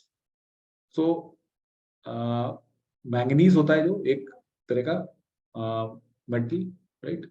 उसके अंदर element Z अगर हो तो वो ज्यादा stronger और more flexible होता है, क्योंकि इसके कारण स्मॉल ब्रेकेज की प्रॉब्लम खत्म हो जाती है. The level of element Z in much of the manganese, देखो, much of the manganese, not all of the manganese, produced in Australia is naturally high because of natural topography of the region. तो element Z जो है वो Australia के काफी सारे manganese में ज्यादा होता है. तो हम इससे क्या इन्फर कर सकते हैं कि जो ऑस्ट्रेलिया का जो काफी सारा मैंगनीज है वो उसमें ये सब प्रॉब्लम्स नहीं होंगी ब्रेकेजेस की. सारे नहीं कह सकते. अब let's look eight the options. Manganese produced from Australian ore deposits contain the highest levels of element Z found in any manganese. ऐसा तो कहीं भी नहीं कह रहा है. वो कह रहा है कि much of the manganese produced has got element Z which is high, but it is not saying that Australia वाले में highest level है. हो सकता है किसी और कंट्री की. यहाँ तो बात किसकी की है? बात सिर्फ ऑस्ट्रेलिया की हुई है. तो we can't say that highest है. This is wrong. Manganese from Australia is stronger and more flexible than manganese from any other country. Again, there is absolutely no comparison with any other country in this. We can't come to this inference. Manganese that is not from Australia is very likely to encounter the problem. Again, we can't say that manganese जो Australia का नहीं है वो breakages हो सकता है किसी दूसरी कंट्री में भी हो ऐसा। तो ये बहुत इंपॉर्टेंट लर्निंग है इस पर्टिकुलर पैसेज से कि अगर एक कंट्री के बारे में बात की हुई है और क्लियरली नहीं कहा है कि वहाँ हाईएस्ट होता है, लोएस्ट होता है, बेस्ट होता है या वर्स्ट होता है, तो यू कांट इन्फर कि उससे दूसरों के कंपैरिजन में वो क्या है। तो ये तीनों ऑप्शन में दूसरों से कंपेयर किया गया। Producing manganese from ore deposit containing Z is the best way to make, again this is also not supported. See, best way आप कैसे कह सकते हो सकता है कोई और तरीका भी हो जिसके कारण मैंगनीज स्ट्रॉन्गर हो जाता हो। So this is also wrong. Some manganese produced in Australia is less likely to develop small breakages than other manganese. Yes, some manganese, क्योंकि सारा मैंगनीज में तो नहीं है एलिमेंट Z, तो कुछ मैंगनीज ऑस्ट्रेलिया में होगा जो कि लेस लाइकली होगा small breakages then other manganese. So this is a correct inference. E is right answer. Okay, I hope जिन्होंने D या और कोई ऑप्शन जो देख रहे थे, they would have realized that this is the correct answer. Okay, sir, got it. Great. All right, let's do maybe one or two more questions and then. Class 8:30 तक होंगे ना सर? हाँ, क्लास 8:30 तक है, तो इसको ठीक है। So I think we'll एक कर लेते हैं। Last question, 6th. Okay, please take a minute and do the 6th question, then we'll wind up. Yes, sir.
हो गया?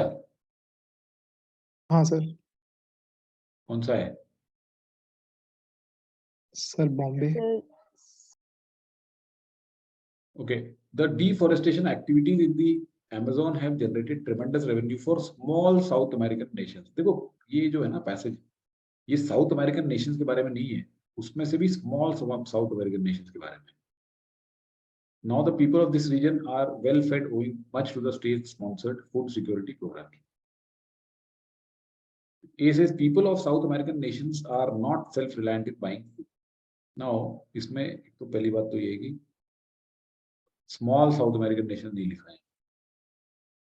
ओके, तो अगर यहाँ पे स्मॉल लिख देता तो कह सकते थे आप कि ये state sponsored food security program है, इसलिए they are not self reliant. Yes, we can say that, but problem इसमें ये हुई कि यहाँ पे स्मॉल नहीं है, तो ये मिस नहीं करना चाहिए हमें, छोटी सी चीज है, क्योंकि साउथ अमेरिकन तो बहुत सारी कंट्रीज है। Can you name a few South American countries? Sir Brazil, Venezuela,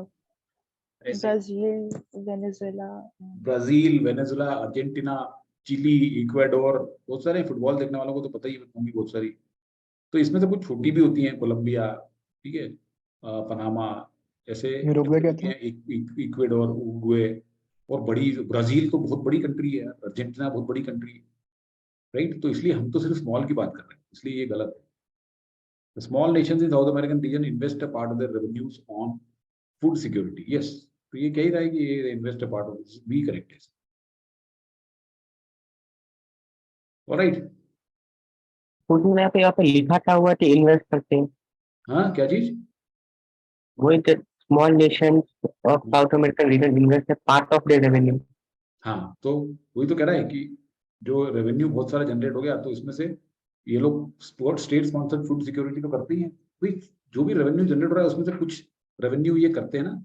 now the people of this region, that means ये रेवेन्यू आने से ये लोग वेल फेड हो गए क्योंकि स्टेट ने अपने स्पॉन्सर करने चालू कर दिए फूड सिक्योरिटी प्रोग्राम।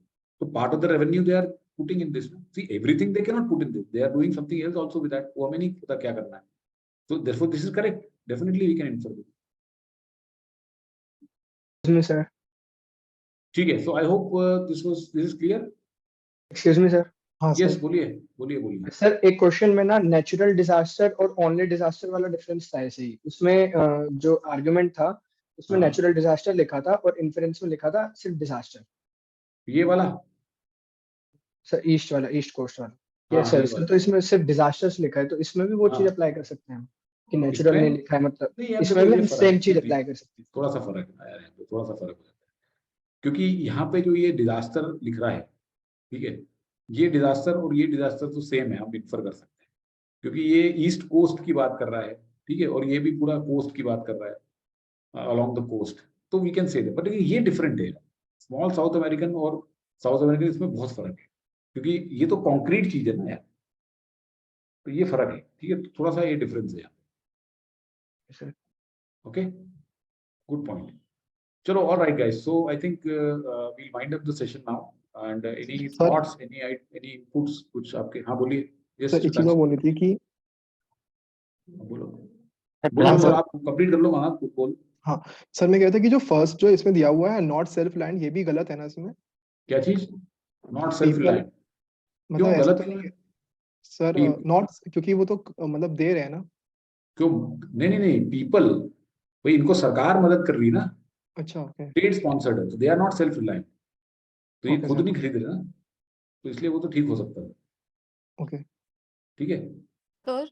हाँ सर एक डाउट और है, जैसे इसमें लिखा है अगर हम स्मॉल भी ऐड करते हैं फर्स्ट स्टेटमेंट में, यहाँ पे लिखा है owing much to the state sponsored. हाँ ठीक बोल रहे हो, ठीक बोल तो रहे हो। अगर ओइंग मच है तो 100% कुछ लोग ऐसे भी तो होंगे जो सेल्फ रिलायंट होंगे। I agree with you.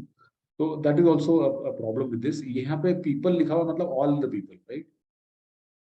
whereas there could be some people who are self reliant, because much to, that means it is not 100%. अगर यहाँ पे लिखा रहता owing totally to, तो फिर ये स्मॉल होने पे भी करेक्ट हो जाता, तो ये स्मॉल लगाने से भी 100% करेक्ट नहीं हुए। I agree with, okay, good point, fine. So I think I hope we learned something out of this session. Any input, any feedback, any thoughts before we Excuse me, wind up? sir. Yes. Sir आप इसकी link और PDF share करेंगे? हाँ, मैं तो हर session की करता हूँ, आप तो आते हो उसमें। लाइक मतलब इस ग्रुप में ही ना? हाँ देखो, मेरे इसमें अभी क्या है कि ये नया बैच जो बना है, तो इसमें जो पिछली बैच में कुछ लोग लेट आए थे, उन्होंने अटेंड नहीं किया, तो definitely I share everything with everybody whoever wants to. तो सर वो रिकॉर्डिंग अब इसकी और उसकी फिर वो डेट कैसे चलेंगे? मतलब आज वापस हम 9 बजे वापस क्लास है सर, तो उसकी अरे मैं इसका अलग से एक फोल्डर बनाऊंगा, इस वाले की अलग फोल्डर बनेगा, उसकी अलग से लिंक दी जाएगी आपको। वो पूछ रहा है। तो don't worry about, I will not mix it up, separate दूंगा, ठीक है? और सर अभी तो क्लास खत्म होते हैं, वापस फिर बैठना है दूसरी क्लास में आपकी? हाँ, अभी दूसरी क्लास में आ जाना 9 बजे। तो वही अभी खाना वगैरह खा लें, नहीं तो निकल, कोई बात नहीं, we are ending the session. I just want to see whoever wants to leave can leave, जो भी मेरे दूसरे सेशन में आने वाले हैं, you can leave. I just want to basically ask whoever has joined me for the first time and taken this as a demo session, I would just like to get your views a little bit, कि क्या आपकी expectation थी, क्या वो expectation meet हो रही है, क्या कुछ डाउट्स हैं आपको गोइंग फॉरवर्ड अगर आप ज्वाइन करेंगे तो, anything if you would want to say. Okay, जो लोग देखो जो आ रहे हैं मेरे दूसरे सेशन में पिछली बैच से, they can leave. Okay, I'm primarily talking for a few minutes to those who have just joined this as a demo session. Okay. So any point? Okay, आप लोग जो अभी as a trial आए हैं, चेतना, अनुराग, केशव, कोमल, Nandini. Okay, if at all any point you would want to make, Rahul, R कौन है? I don't know R. Rajiv, Real Me कौन है? I don't know. So some of you are not known to me. Sia has come for the first time. Utkarsh has come. Vatsal has come for the first time. तो आप लोगों के कोई any views you would like to share, feedback, you go ahead. I will of course reach out to you independently also and individually ask you for your feedback. But कोई आपके points हो तो आप बोल सकते हैं. सर इसके practice questions आप वो ग्रुप सब में आपको मैं दूंगा, वो सब आपको जितने प्रैक्टिस क्वेश्चन चाहिए वो सब मैं आपको दूंगा। ठीक है, I will guide you on किस किस कितने कितनी प्रैक्टिस करनी है, आरसीज कितने करते हैं आप, सीआर कितने करते हैं, जंबल्स कितने करते हैं। तो आपको काफी प्रैक्टिस मिलेगी। You don't need to at all bother about that, you don't have to worry about any other material. Okay, I don't recommend using any material except what I recommend, because I pick up the best material from all the sources and create my own also. So you can rest assured of that. और sir also तो articles जो आपने group पे भेजे हुए हैं वो मतलब आप लिंक प्रोवाइड करोगे उन आर्टिकल्स का या फिर हमें खुद गूगल इट नहीं नहीं, मैंने उसमें दिया हुआ है ना आपको, टेलीग्राम पे जो जो 2 चैनल आप सब्सक्राइब कर सकते हो, उस पे वो रोज डालते हैं वो न्यूज़पेपर्स।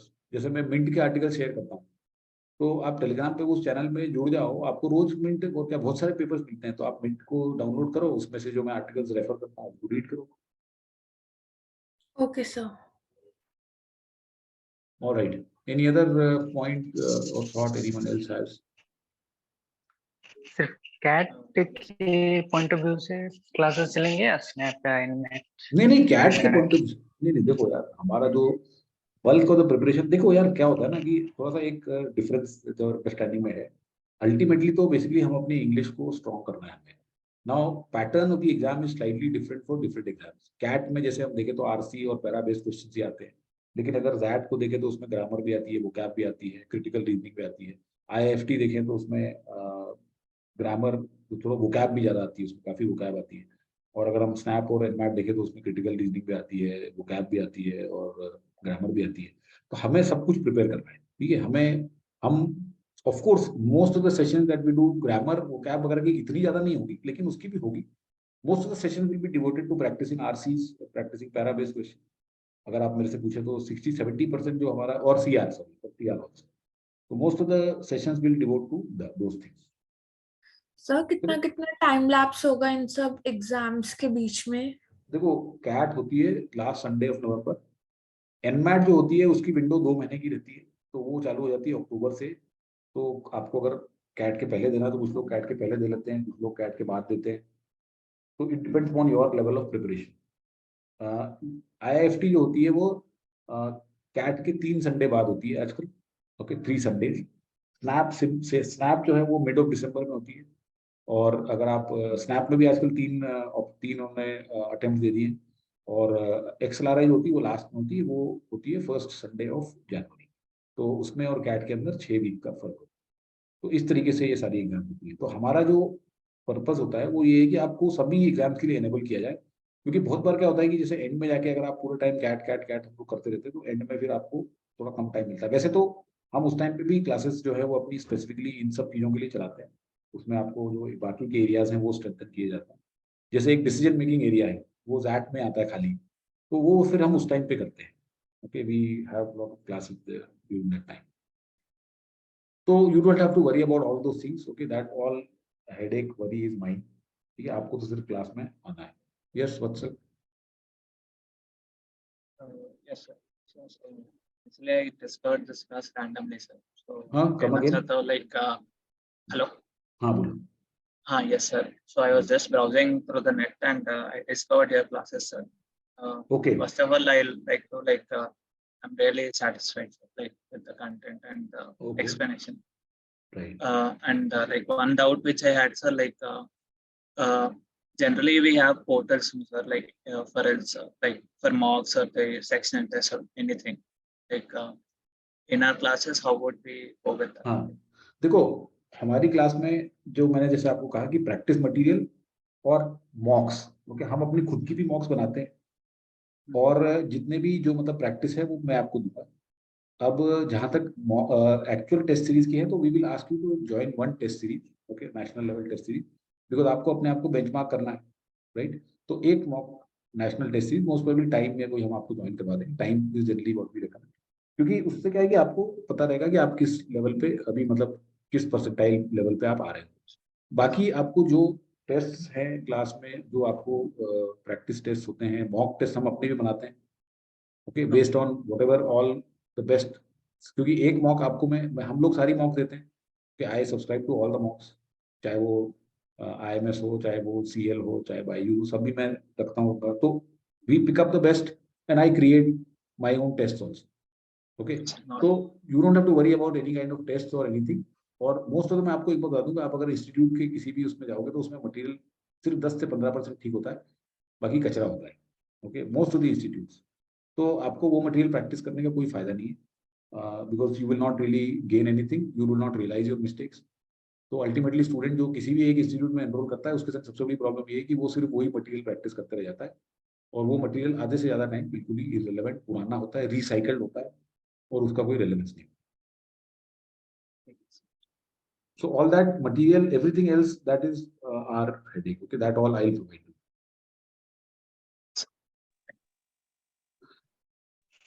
ठीक है. Okay guys, so I don't, I mean, if at all you don't have any more questions, you can reach out to me individually. Fees के बारे में कुछ बता दें. हाँ, किसके किसके? Fee sir, classes fee. Okay, fee. So see, fee we charge 2,000 class rupees. के फी. 2,000 rupees per month. Okay, I charge. Okay, fee is payable. We don't charge lump sum. ठीक है, I'll not insist that आप मुझे पूरा lump sum payment करो. आप 2,000 rupees per month हमारा होता है. And there is, I mean, I don't think there is any student जो कि, and then I give you an undertaking also कि आपको अगर नहीं पसंद आ रहा है, ठीक है, I'll give you your money back, no questions asked.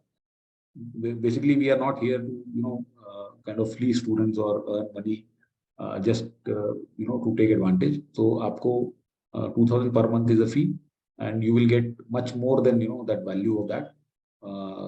That is a kind of guarantee and assurance. Okay, so 2,000 per month, that's it. And the timing of this class would be 7 to 8:30, right?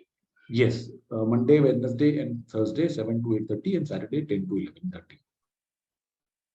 All right. Saturday, I'm also starting one more thing. Okay, Saturday after class, अभी तक जो पिछली batch है उनके साथ start नहीं किया, अब स्टार्ट करना है मुझे. तो सैटरडे को मैं 1 घंटे का आपका एक सेशन लूंगा, जिसमें हम डिस्कस करेंगे all, you know, the economic affairs, the economy, current affairs, जो भी इंपॉर्टेंट चीजें चल रही हैं उसकी अंडरस्टैंडिंग. बिकॉज देखो, आपको तैयार करना है अपने आप को as a prospective MBA, you know, candidate for top colleges.